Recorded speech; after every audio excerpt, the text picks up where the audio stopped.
Hello and welcome to the We Will Fix It show, a Podaholiks podcast with Colin Thomas from We Will Fix It Dubai, recorded at the hub of We Will Fix It in their offices.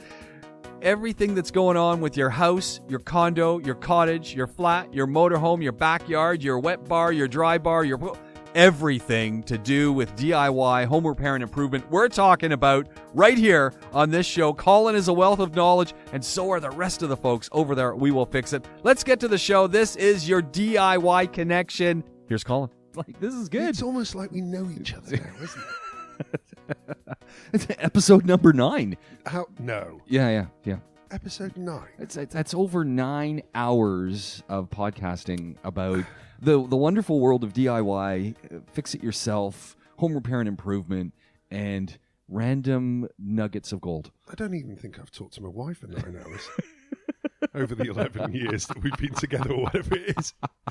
My word. The We Will Fix It show. That's what it is. Yes. So I'm in love with Instagram because there are so many things you can find there with respect to doing repairs and improvements, and I hate Instagram because I get envy.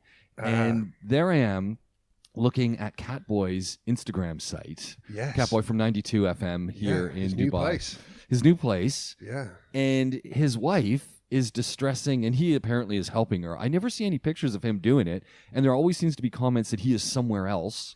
Well, the reason is, what actually happens is, with both Simon and Laura, they're good friends of mine. So, actually, they haven't got hold of me over this one, which is kind of unusual. And that was my thing, because I even sent him a note saying, Colin must be there taking these photos. Well, so no, we've done lots of discussions over his new place and what needs to be done. It looks stunning. He's done so well with it, but the outdoor areas are incredible, aren't they? Yeah. So Laura is a little bit of an expert, to say the least, on that whole distressing route. And there's so many different ways of doing that, you know. I've recently, as you well know, I did my bar project, which when you say bar project, it all sounds quite grand, but it's more of a table than anything else. But it's kind of a high-raised bar table, but it is 3.5 meters long, and it will sit 10. That is huge. Yeah, it is. It's a bit of a monster, and I absolutely loved it. But for me, the whole idea was to start with really rudimentary materials, so pallets in my case, and then see where it took me. And where it's taken me to is kind of that.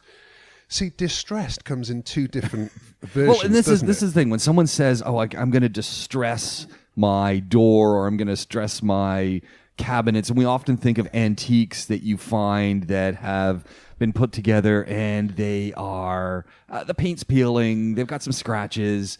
That's usually how I think of distressing something. Oh, okay, because the other distressed version, and I guess this is my DIY head-on, is IKEA flat pack that's about to fall apart, and it's looking very distressed. Okay, but that's not really where we're going with this, is it? No, I wasn't thinking of about to fall apart. I was thinking about quality. The look. Yeah, the look of the shabby chic. That's it. That's shabby the one, chic. Isn't it? Yeah. That, where do you get a good example of that? Shakespeare's. Go to any of the Shakespeare's cafes. Do you know, Shakespeare's cafes do make me laugh because none of that stuff is old. It's all new. No, it's that. And also, what they're trying to sell is the expat's imagination of what an old British tea room would look like. Yes. And I walk in and I'm just, I mean, literally, I try not to laugh because it's almost Shakespeare's is its own entity, and you should take it as that rather than anything you have to. relating to Britain whatsoever. However, because I think it's Russian owned anyway, isn't it? I'm not so sure. I don't know. Okay. But the level of floral that's in there is it's quite over the something. top. It is over the top. Goodness, it is, isn't it? So you're telling me a British tea room does not look like a Shakespeare's? Heck no. No, without a doubt, no. Much simpler. And, you know, the traditional ones, I absolutely love a traditional British tea room. And the elements involved are actually pretty minimal. Really? So for tea, but then you know you do. But the seating and all that stuff is just. It's the idea is it's really basic, and normally it'd be kind of like a really simple pine design, with kind of wide-ish chairs, no arms there, basic table, a check pattern, normally the red and white check. Okay, yeah. on top of the table. A teapot. That's the critical thing. Okay. But it's not a crazy teapot. It would normally be just a white traditional English teapot there. And you know, when you find one of those, again, you know, they're few and far between, and very much in the tourist areas in the UK. But they have kind of an air about them, a real relaxed environment, and soft music playing when you go in, and you know, no, Okay. there isn't. No, the idea is that you create your own ambience in these places. Really? Yeah. See, I've got a total. See, my vision would be Shakespeare's, something like that. No. Okay. No, absolutely not. And then tea and scones there, and you know, and it's and a big pot of homemade jam, ideally in the middle. Yeah. You know, that's kind of where it traditionally goes. Okay. So very different, but distressing furniture. Yeah, How do you do it? not talking about the stuff that's falling apart. Which you know what the problem I have, and we'll get to stressing first. You know what the problem I have with my IKEA drawer sets, and everyone's got an IKEA drawer set that they've bought. We do. Yeah. And the bottoms of the drawers are made with the cheapest chipboard or compressed board, or I think mine's not even board. It's some kind of cardboard that they've packed together, and they always bow in the middle and fall out. Yeah, you're absolutely right. But then the odd thing is, I think over the years, they've moved away from the main construction units being quite as poor as they were. In fact, my first job was working for a company called Texas Home Care. That was like Texas Home Care. It's my Saturday job when I was at school. Okay. And they were the cheap version of IKEA. And if you can imagine, right? How can you get any cheap? Yeah, I mean, and some of the IKEA stuff is good, although our friend Thomas Lundgren would disagree. I'm sure Thomas. I don't think he even likes to hear the word. Well, he's the ex-boss of IKEA, wasn't he? Yes, at the one. But it's one of those where I actually think the general quality of the main furniture has improved dramatically at IKEA over the years. You know, I've got, I think the Hemnes range is the one that we've got at the moment. It's all solid wood, apart from the bases that you're talking about. And this is the bottom part of the drawer. So I mean, I've got one. It's beautiful. It looks wonderful. And my boys used it for years. Yeah. And the other day I go and open it up and everything falls on the floor. And I'm going, which one of these boys did this? Yeah. But it's that is an easy repair in effect. But again, you kind of have to replace it with what's there because of the thickness that's involved. Yeah. So what do you do? Like, what do I take it down to Ace and say, okay, I need cut a piece of something like this? Well, you've got two options because those, if you imagine, they're normally grooved, aren't they? And you slot in as you go. Yeah, that's exactly it. But then the way that those actually work, especially with the drawers, is that you have to fit that before you put the back piece on. Yes. So it's almost like a deconstruction job. The other alternative for me would be to actually use a proper thick piece of wood that you put into the void that's there and then screw from the sides. But you need to countersink it because obviously it needs to go in and out. Again, perfectly feasible to do, but that's a bigger job. You know, you need to be a bit dedicated to the course for that one, but perfectly doable. The other possibility is normally that the recessed groove is normally about a centimetre above the bottom of the runner rail, which gives you that centimetre gap that potentially you can put strengthening bars in to actually get around the issue as well. But again, you need to look at clearances to be able to do that. Yeah. So there you go. Now, distressing, James. Which is getting back to what we started talking about. Yes. It's only 6 minutes that we started talking about that, got onto 2 other topics, and we gotten back. So that is a record. It is. We're doing better than normal. Well done, us. So for distressing, James, there's 2 different ways that you can look at it. Now, hold on a second. I mean, I'm calling it distressing. Would people from different parts of the world, like in England, would you call that distressing? Yes. Okay, so we're on the same. Absolutely. We're on the same topic. Or the shabby chic design is the way of doing it. Okay. So 2 different scenarios with this: either you've built something and you want to finish it, and you want to finish it in that style, or you already have something and you want to actually distress it to that kind of environment. So for my bar table, basically, I took the wood right the way down to core, so it was absolutely virgin before I started. Yeah. And then for that one, I started by using a pickling type of stain first of all. Pickling stain? Is it called that? Yeah. Yeah. So if I go to the paint shop and I say I need some pickling stain, they're going to know exactly what I'm talking about? I bought it from Ace Hardware. Really? Yes. Okay. Yeah. So I've never heard of pickling stain. Yeah, the idea is it's like a see the traditional stains that have been around for oh God, hundreds of years, are all in that kind of brown range. Right. And these days, brown's kind of out on the whole. So you want something that's a little bit more fresher in terms of colour. Okay. So there's a whole range of these kind of pastel stains, in effect, Sure, which are known as pickling stains. So that's all they are. It's just a stain of a different type of colour. Nice. So basically, I started with a kind of a white design with that. They're water-based as well, which is great. So if you do a test area and it's a little bit too much, you can pull it back that way.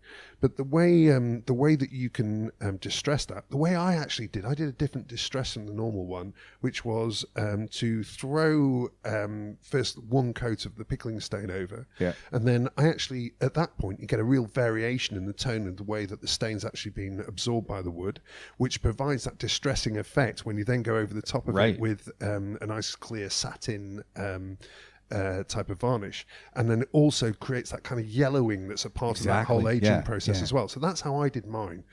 The other way of doing it, which works generally when you've got some kind of furniture that has already got some kind of finish on, is one of two methods. You can do the subtle method, which is to grab some sandpaper, and then basically in different areas you basically hit it with the sandpaper, and for that you need really coarse sandpaper, something maximum in the kind of 60 grit. I prefer something like a 38 so you can get some perspective on it. But you have to be really careful, because if you're not really careful with it, it's really obvious that you've done it. Like and you want it to look like it's happened over time. And I've seen people who have done that, and it's like, oh yeah, you tried to do a little sandpaper here, and it did not work. It didn't work. And I think they went with too high of a grit to start with instead of easing into it. Well, that's true. Yeah, I mean, I guess there's that time element as well. But you talked about the wonders of Instagram. So before you're doing this, have a good look. Pinterest as well. Have a good look. Oh, that's right. I always forget Pinterest. Yeah, have a good look at what other people have done, how they've done it. YouTube videos. Have a quick look first. And you usually have the time lapse thing, so you can see here's how I started, here's what I did. Go slow. Now, there's the other route, which is how the professionals do it. Now, they use big, nasty chains. Chains? Big chains. Okay. And they hit it. What? Yeah. So when you're joking. So it's therapy. Yeah, well, yeah, exactly. But if you imagine... they hit it with chains. Yeah, when you're buying an old piece, there's always chunks out of it or various other bits and bobs, and they're trying to replicate that. So if you're only doing a bit of sandpaper, in effect, the wood actually looks pretty new anyway, because it hasn't got chunks out of it. There's no dents or anything. So they want to dent up the wood more. So generally speaking, they'll pull chains over it. They'll give it a good whack where it needs it before doing whatever that finish would be. Get some dodgy movers to come and move your stuff around. Take it around the block for you. The other one, if you've got, imagine that you've got a painted... You got off that really quick, that one. You don't want to go there. Dodgy movers are not my favourite subjects, especially here in Dubai. Oh, man. But the other one that we don't really think about too much, but we're just coming into the season, is the effects of UV. Oh, leave the things out in the sun. Exactly. Yeah. So especially if you've got something that's been painted. Yeah. And again, when you think of furniture, normally if it's been painted with an indoor finish.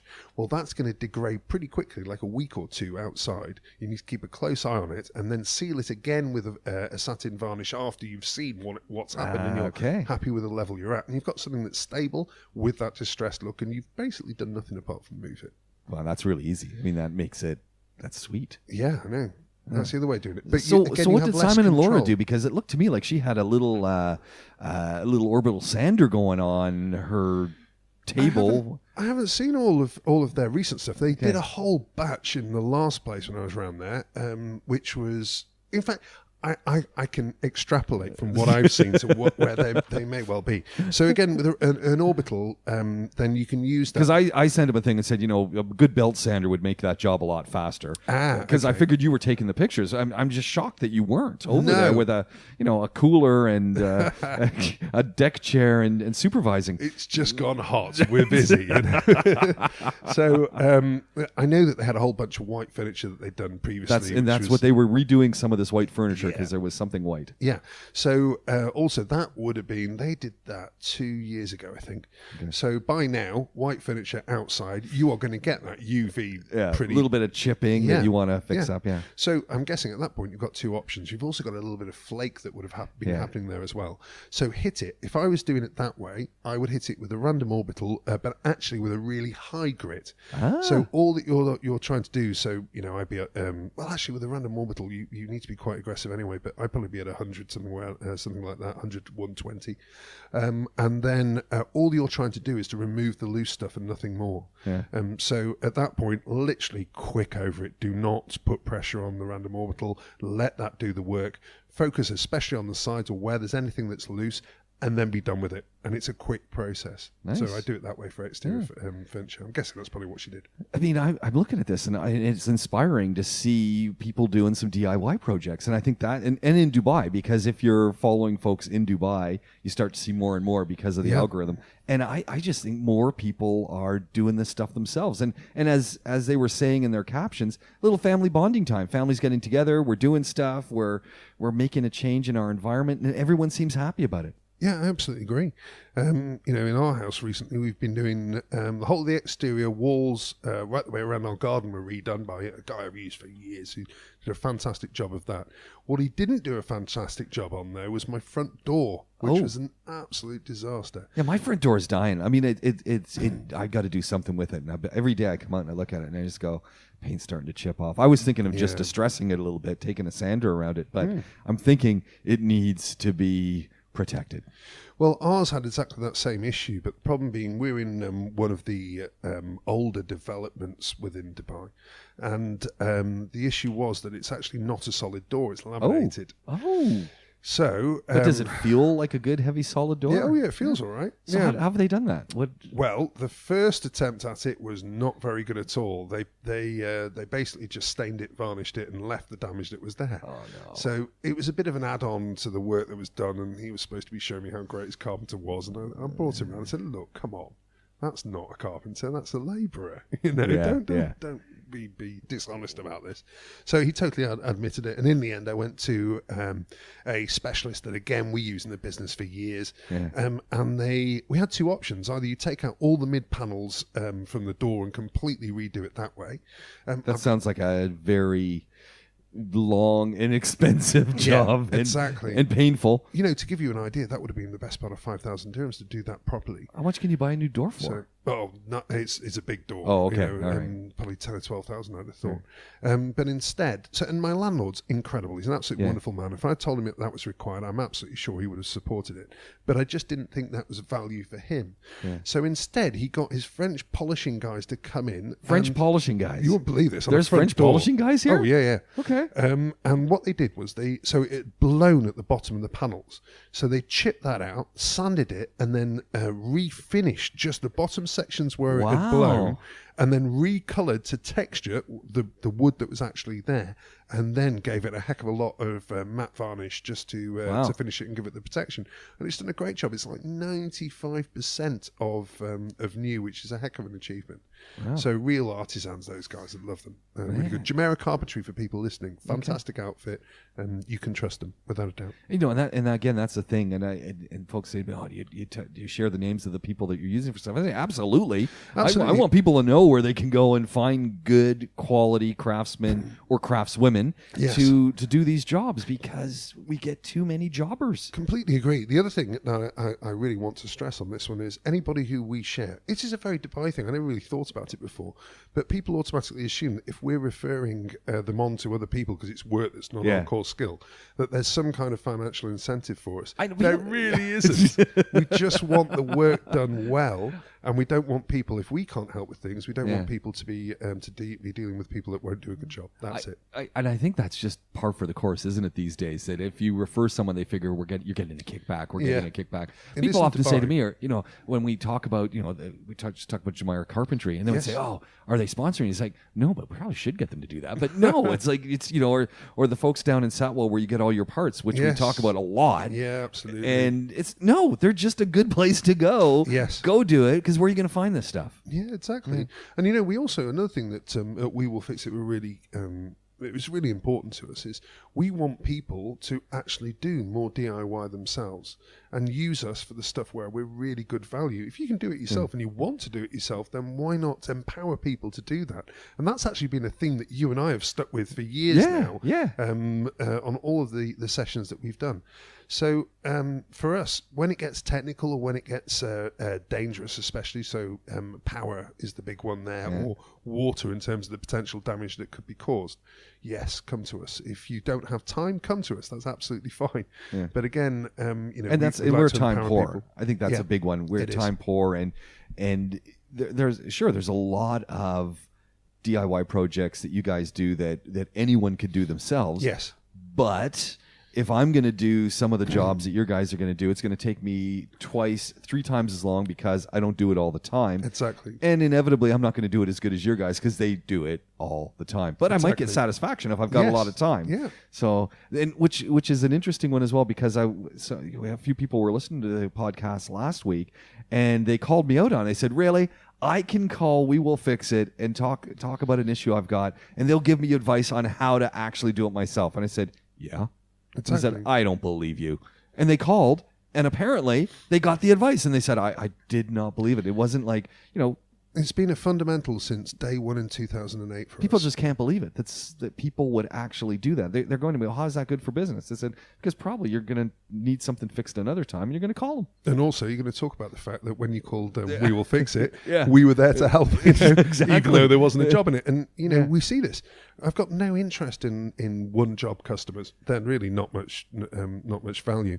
What really works well for us is to build a dialogue with people and to be there to assist over a long time. If you want to assist people over a long time, A, you've got to offer value. B, you've got to be good at what you do.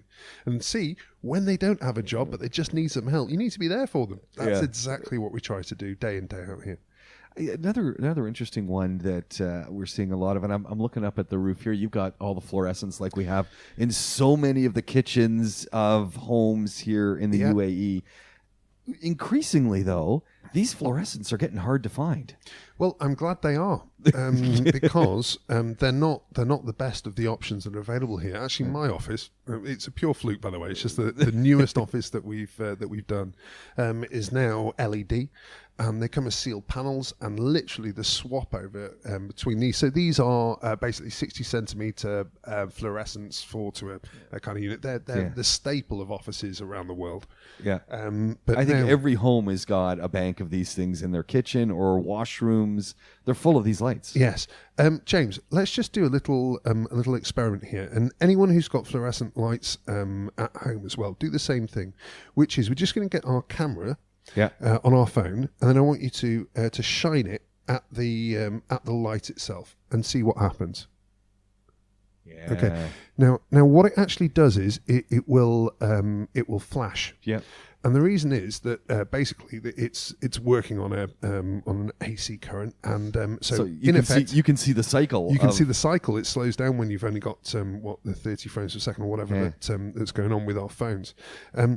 That is not best for a work environment. And so what we are doing is, as they fail now, rather than replacing bulbs, we'll be replacing the LEDs. And then that way, especially within our working environment, they become much better environment to work in, less stressful. It easy to do? It is. I mean, literally, if you're dealing with it, again, we've got the electric issue, haven't we? Yeah. But if you're a competent DIYer, yes, dead easy. It literally is a 10-minute swap. So basically, it's entire unit out, entire unit in.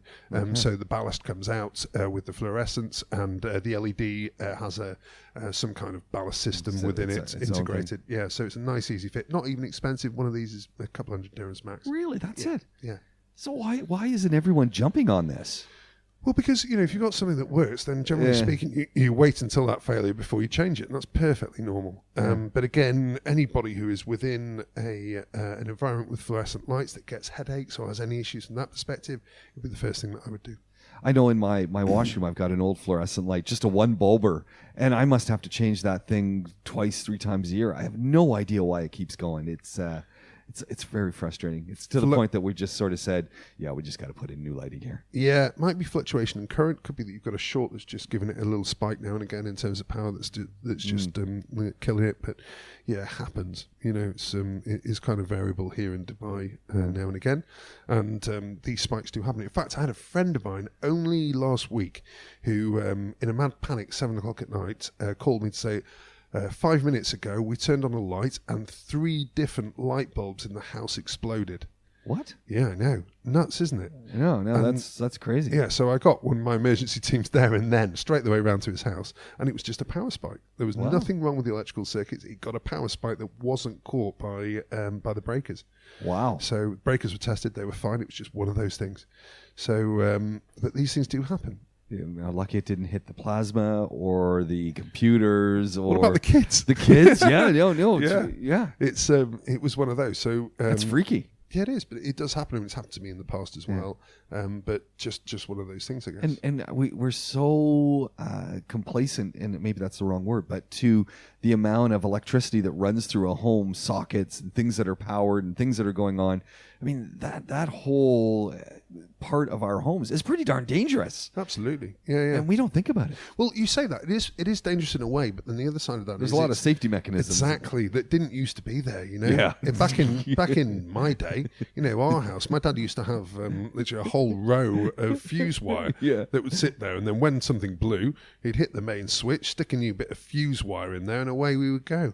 Well, these days, all of that, you know, to have, residual earth protectors and all this kind of stuff that's automatically within a system, they're safer than they've ever been. Yeah. So you've got to work quite hard to have a failure that is going to. Well, and wiring's much better, insulated now. Exactly. There was a lot of just wrapped wiring in the past. It's horrible. Horrible stuff. Yeah, I know. A whole different world these days, and again, much for the better. Yeah. Another thing to say is the wiring here in Dubai is based on the British system, which, believe it or not, actually is incredible. It really is the best in the world for. It's very little that we're the best in the world for now, but I think our electrical systems definitely are. So it literally in Dubai. You hear these stories about all of these fires and whatever. Yeah. And yes, it's generally when somebody has tampered with a perfectly good system and has brought maybe some of the history from their home countries and how they're wired here, which tends to be the issue. But again, leaving grounds off and things like that, or running an extension cord out of a socket. I've seen that at a couple of places where instead of just plugging in an extension cord, they've actually hardwired it in, and you see it coming out of the up the wall, and it's like, well, hold on, where's this coming from? This cannot be up to code. It's it is difficult at times in the way that people do things, but part of going to somebody reputable, whether it's us or anyone else for that matter, who is reputable, is that they will make sure that you're kept safe. What's going on in the shop right now? Talking to you, and as I was coming in, and he said, today is one of the first days that humidity is kicked back in. That I just noticed a little tweak of it this morning. Yeah, AC units must be getting lots of calls. It's nuts. Everything's nuts. It's all nuts, James. Which is good. I mean, if you're in the DIY and home repair business, now this is a good time of year. Oh, absolutely, it is. For us, it's all about now managing that demand and making sure that we have space for emergencies and that kind of thing. So that is literally by the hour we are managing that now. Our king of everything organisation-wise, Kevin, who you know as well, unfortunately has just had a big foot operation. He damaged himself running, and they've literally sliced him open, and he's going to be out for a while. So the boys upstairs are stretched at the best of times anyway, but they're doing a fantastic job, thank goodness. So we're keeping up with it, but it's just everything is crazy right now. AccuWeather is basically saying the next few days temperature is going down, which hopefully will give a little bit of respite for us. But again, when the temperature goes down, humidity goes up, and hence the start today. Yeah, and I said this is the beginning of, to me, it really was that first little taste of summer that's coming. Cooler temperature, but that feel of the humidity, and that just has a knock-on effect on everything. And then the temperature's now going to kick back up. It's supposed to be over the weekend, so Saturday I think is when it's going to start kicking back up, and then I'm pretty sure we're done. Oh man, it's heat galore without a doubt. Well, which is great, but it also means it's that time of year again. Yeah, when it starts hitting 40, it gets a little bit more difficult to sit outside. Yeah, absolutely. And, this year, it feels as though the whole start period has been compressed. Yes. It got warm 6 weeks later than normal. Which is incredible, isn't it?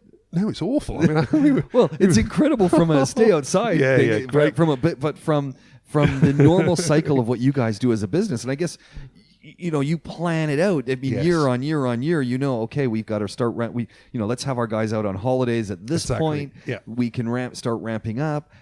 for you, this is a nightmare if 6 weeks, because you brought guys back 6 weeks early. Yep. And what are they doing? It's, well, we only need 80% of our employees, and we got 20% that are doing makeup jobs. That's exactly what happened. Which is not great for you and not great for them. Yeah. Well, what we actually did was, so we knew that we had, normally it would have been mid February that the temperature kick would happen. Our guys, we try and get them back, everybody back off vacation by the 1st of March, and then we're gangbusters.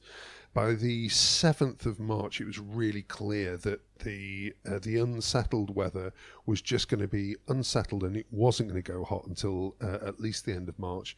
So pretty much on the 7th, we just went, okay, we now need a big gangbusters promotion. Yeah. And we did, and we filled it inside 3 days, and it was just beautiful. Insane. Yeah, I know, massive discounts. So everybody did very well in Dubai. So thank you to all our customers. But it was one of those that it's just a question in that situation of filling the jobs, getting it done. But then as soon as it goes hot, you need to be able to rein that back so you can still service everybody that needs it doing. Sure. So, it made it much more difficult for us. But there was some real bargains available there in March. Yeah. Here's another question. We were talking about electricity. What about plumbing? And my question is, when I think back to homes I've lived in overseas, and I go into my kitchen and I go underneath the sink, it's all metal plumbing. Yeah. Increasingly, when I look around here in Dubai, it's all plastic.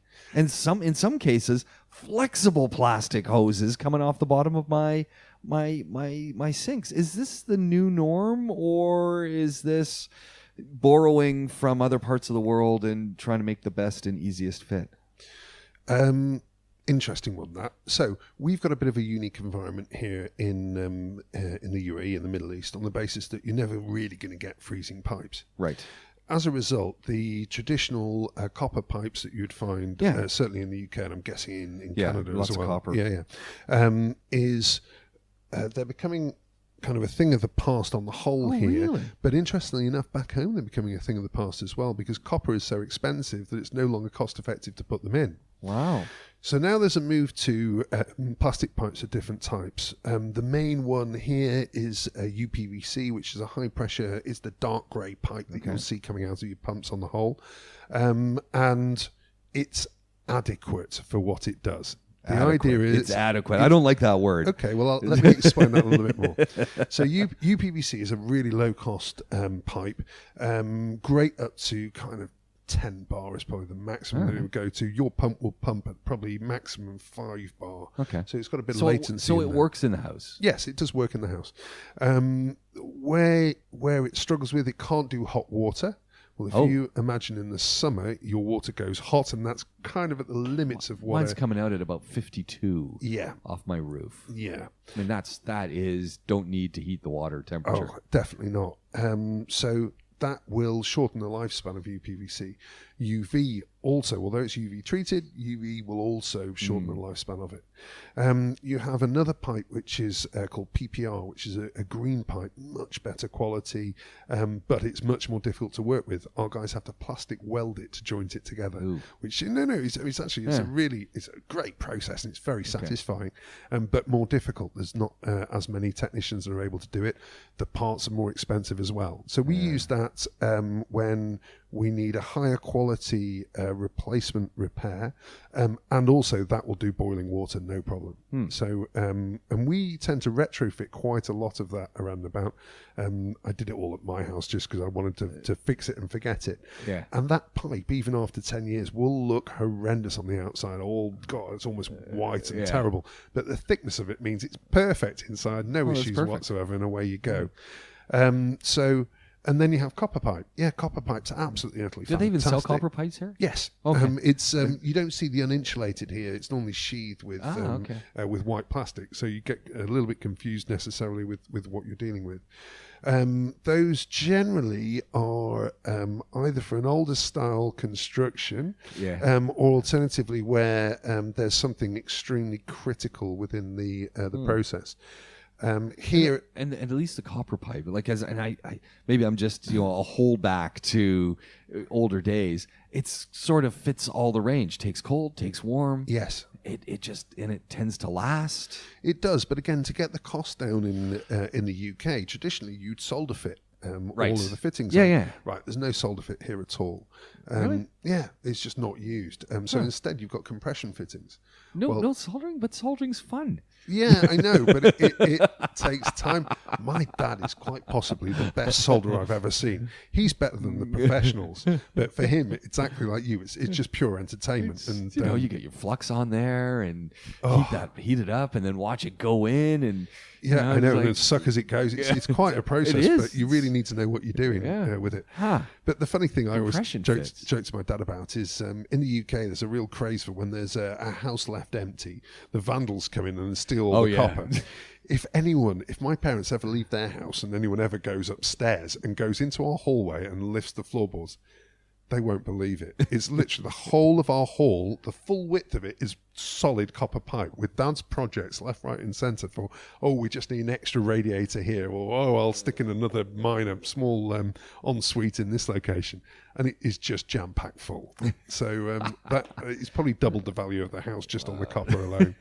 So so when we start talking about the different plastic pipes, yeah, from a DIY perspective, is it easy for me, I guess, with compression fittings if I'm using those, but if I'm doing plastic welding, that doesn't sound to me like a job that I can do easily. It's not. Well, you could if you invested in the equipment, but then would you invest in the equipment for a one-time job? That's where it gets difficult.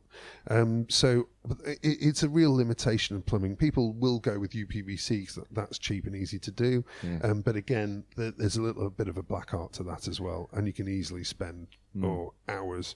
And also, it's not refittable. If you have a first attempt and then put the glue in, put the two pieces together, if it hasn't bonded well in the first instance, then that's scrap. Really? Yeah, and away you go again with new pieces. Well, you end up with a shorter and shorter pipe, causing you more and more problems. So it takes a little bit of knowledge to be able to get that to work right. No, that's good and not so good. Well, also, I mean, I don't know whether you guys have it, but in the UK we have both for the plastic pipes that are available. There are compression fittings that fit on. Yeah, Speed Fit is one of the brands that we have there. Also for copper, there's something called Microbore now, which is like a much thinner copper pipe that you can bend if you're careful as it goes, with the idea being it's much easier to move around other objects that you come up against, and therefore less joints that are required and simpler and quicker to install. But again, for microbore fittings you need stronger pumps to be able to pump through it, meaning higher pressure, meaning more risk. And here, that's just not done. Yeah, forget about it. Yeah. Interesting. Yeah. Very interesting. Well, lesson learned. Again, you almost want to have, and I don't know if they do this at Ace or SpeedX. Do they do sort of like they do at Home Depot and things back in North America, where they have lesson days kind of on the weekends, where they have, the tile guy coming in showing you how to install some tile, the pipe guy showing you how to do some pipe work. Do they do that here? No. We discussed it years ago when we used to have a tie-up with Ace back in the day, a long time ago.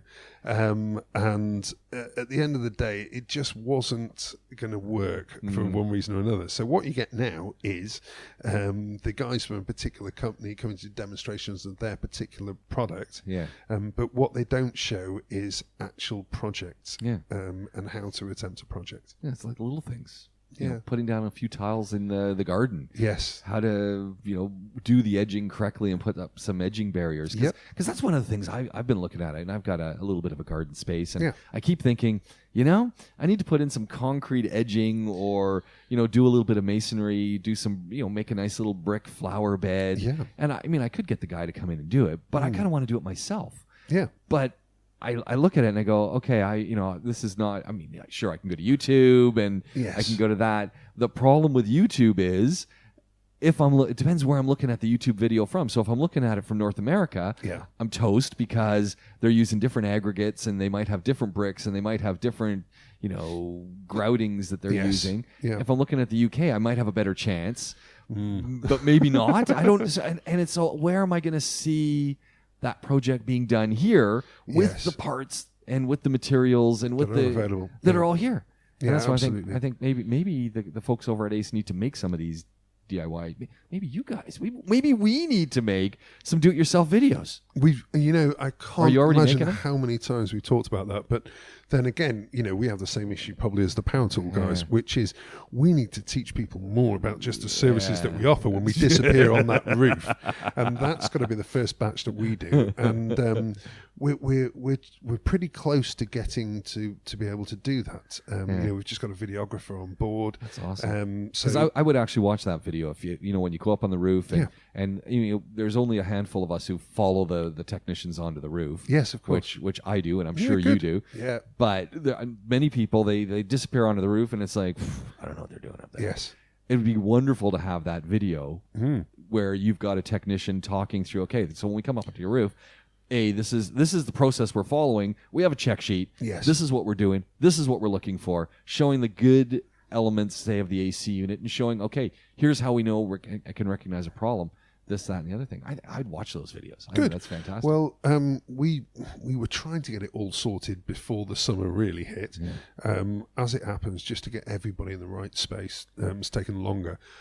I'm not sure I'm going to kill myself on a roof in this weather, if I'm honest. See, now it's getting warm. It's like, do you want to be up there shooting the video? And it's like, yeah. But it's not just shooting the video; it's the fact that you're utterly drenched. And, my guys, you look at an AC tech; they are a different breed. Yeah, it's so incredible. It takes a very special person to do that job. Absolutely. I mean, it's the nature of the beast. You're an AC technician. You're going to be working in some warm weather. Oh, they only break down when it's hot, and they're inevitably there between the peak sun time. Yes. Yeah. It's not like they're up there when it's dark. I don't want the guy up there when it's dark either. No, I had a technician once come over to my place, not from WeWillFixIt. Yeah. And they wanted to do some work, and it was dark. And I said, no. Yeah. I said, no, we've got to fix it. I said, it's dark. Yes. Oh, no, and I'm going, how are you going to see? Well, and they whipped out their phones. Oh, you're kidding. And I just said, exactly. I said, you're kidding me. Yeah. I said, come back when it's light. Well, we now have, as you know, we've got essential maintenance as a 24/7 business. Yeah. And just to be able to do that night work, we basically end up with a system that's at 5,000 to 10,000 luminance. Wow. So, more than pretty much any room's going to deliver. So they're carting the tech up with them if they're up on a roof? Or... Yeah, so we have floodlights that literally go up onto that roof because they must work in an environment that's safe. Yeah. It's insane not to. So we have a whole different set of protocols that are required when they're doing nighttime work versus daytime work. That must be impressive too if they're in the ranches and they're up on a roof or something and you've got this football field. You kind of know when we're there. It's like, my goodness, if Manchester United come to town with their floodlit pits. Yeah, it's very much the way. But again, Emirates starts circling. Oh, is that the landing? So, but it's critical. Actually, just talking about the guys on the roof, the health and safety of having these guys working there is really, really critical to us. And directly outside where we are now, there are two enormous commercial ice machines.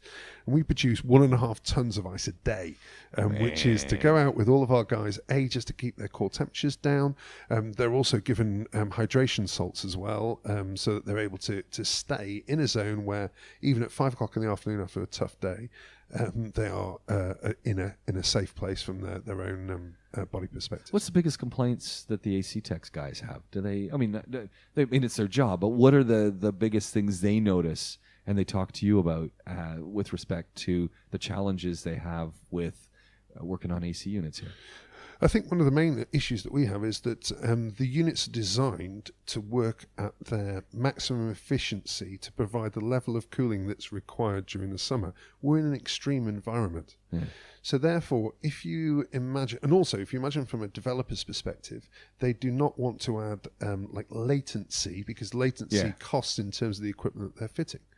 So you then get to these units that may well be 10 years old, so they're not as good as they were, and even when recently serviced, they're absolutely bang on the money, but they're right on the limits of what they're designed to do.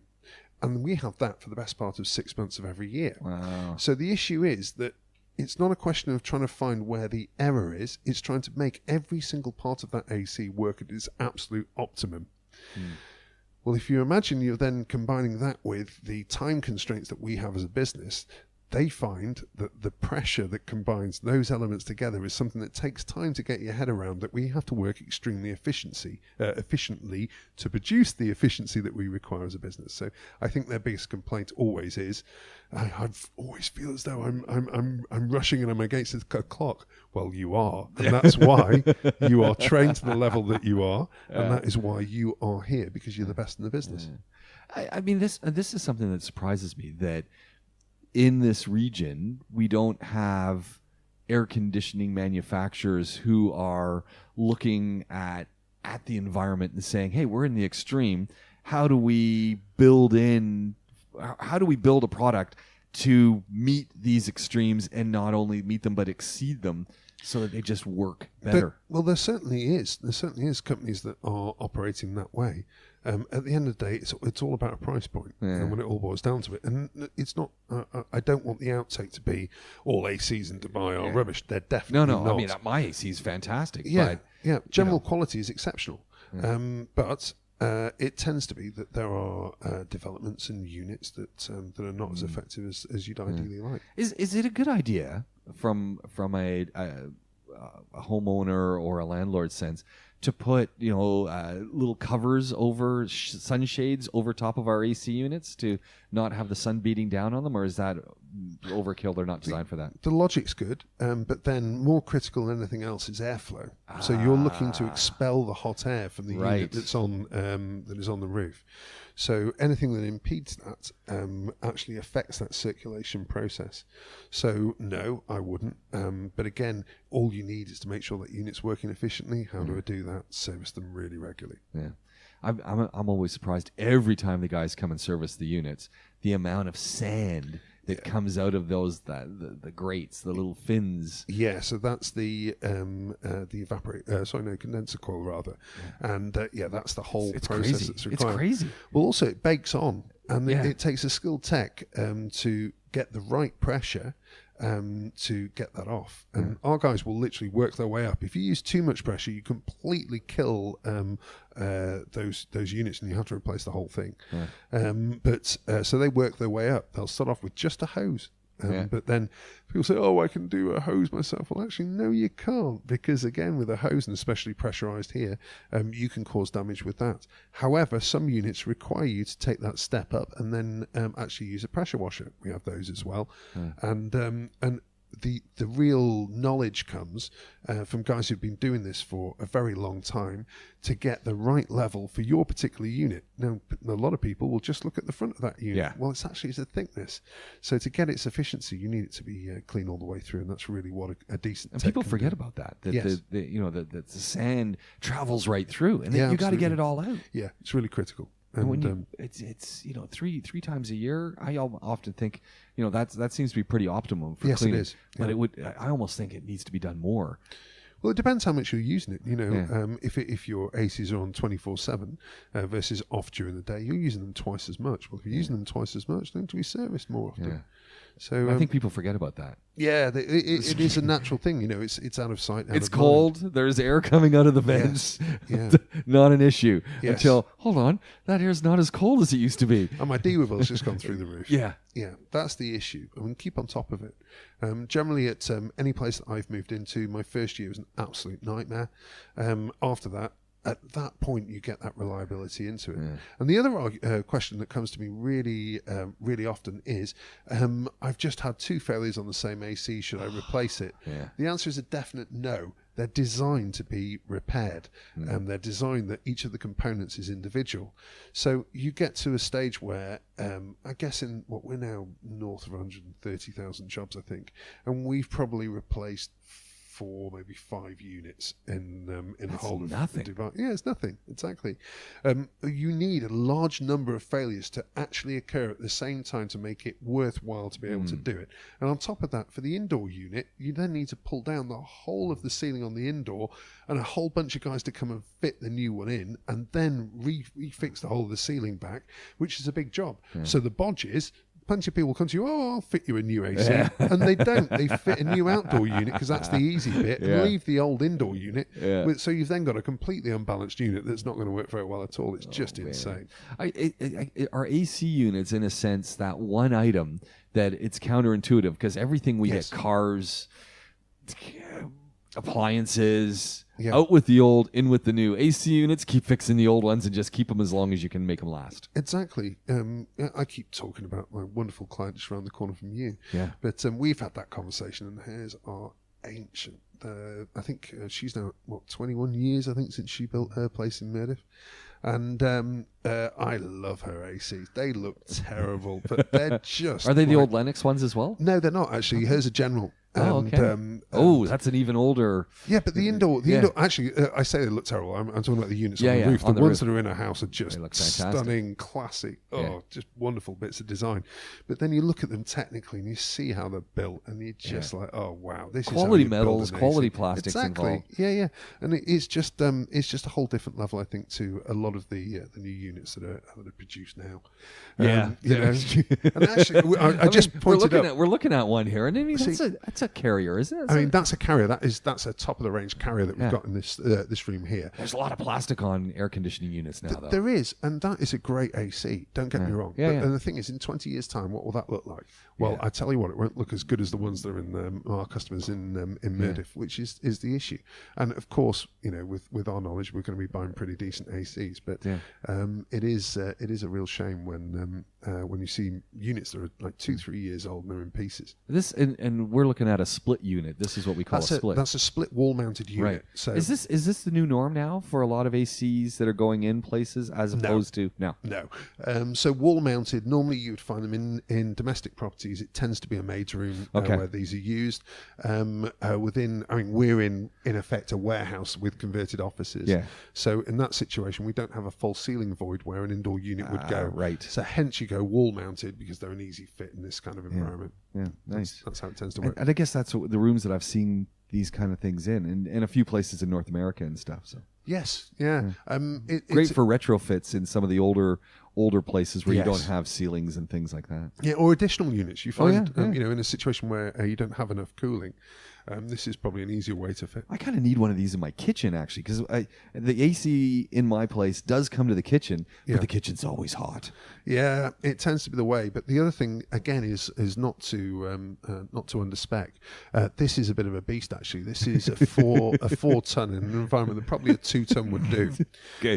But the reason that we do that is, again, this latency. Yeah. So this unit is not working hard to cool this space, and therefore, as a result, the compressor will be turning on and off more frequently, which means more downtime. It's not having to work as hard. So it makes sense. When you say 4-ton, where's the tons coming in here? The size of the compressor on the hull. So it doesn't weigh 4 tons. No. This is a cooling. Because I think a lot of people hear that and they think 4 tons. That's really heavy. Yeah, there's kind of 2 measurements in terms of the capacity of an AC. There's tonnage, which is the traditional measure, and then the modern version is called BTU. Right. Now, I'm no expert on the conversion. I have to look it up every time. Let's be brutally honest with you. But basically, that's how you measure the capacity and output from an AC unit. Okay. So you can go with British thermal units or tons. And I should know if it's British. Oh, words. What's going on with me? I've let down the empire. What's left of it? Hey, Colin, we still got a few questions, but you know what? I know that you've got a big meeting to head to. Oh, I'm sorry. It's one of those today. We're just back to back all the way. Absolutely appreciate doing the show. As always, it's the We Will Fix It show. WeWillFixIt.com. Follow the We Will Fix It guys. We Will Fix It Dubai on Instagram. Great tips, great photos, great advice. 800-FIX if you want to give them a call. And like you always say, got something you need fixed, get on a plan. Got something you just need, a one-off, give them a call. Need some advice, give them a call. Just a great group of people. Great guys and great gals working here. Thank you. And every week, pretty much, we sit down and we talk about stuff that's going on. If folks want to get a question to us, we'll let you know how to do that in just a second. But Colin, thank you very much. Always a pleasure. Talk to you again soon. See you. You've been listening to the We Will Fix It show, a Podaholiks podcast with Colin Thomas from We Will Fix It Dubai and myself, James Pikeway. You want to get in touch with us, Podaholiks with a K at gmail.com, or hit us up across the socials, Podaholiks with a K. We'll be back really soon. Have a great one. Share the podcast. So long for now.